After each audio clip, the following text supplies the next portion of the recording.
But as all the tariffs are eventually pointing at what we should, and this is the question for Europe, and this is the question for the United Kingdom. Will Europe and the United Kingdom decide to embrace the West, or will it look very, very far to the East?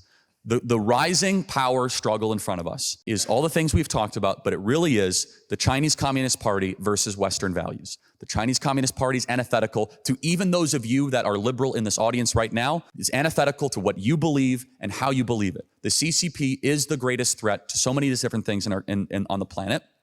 And as it is this rising power, we have to reckon with this question. Are we okay as America? I don't know if that's the case here in the UK. Are we okay with not making any of our own vitamin C, none of our own antibiotics, none of our own critical pharmaceuticals? We do not make our own drone materials. In fact, we are supposed to make 4 submarines a year. We only make 2 submarines a year because we have to get the parts from China. And so I think there is a vassal state problem that is presenting itself in the West, where we have grown addicted to cheap products. And the Chinese, they do manufacturing very well. And you are underestimating the Chinese if you think it's just that it's cheap labor. They're very organized. They're very industrious. They take manufacturing seriously. Being the head of a manufacturing plant in China is like being a mayor of a small town. You have power, you have prestige, you have honor. You can call the local governor at any time. They prioritized it, and they knew that this was a way that they could enter into the global market. So tariffs are in some ways a very, let's say, provocative way to bring us to a conclusion that no Western leader other than President Trump has had the moral courage to actually bring out into the open, which is like, hey guys,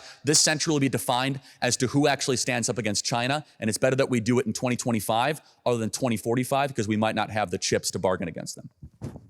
Thank you. On that, I think China's response to that has been very much, lax in terms of they don't care and kind of like retaliating with their own tariffs.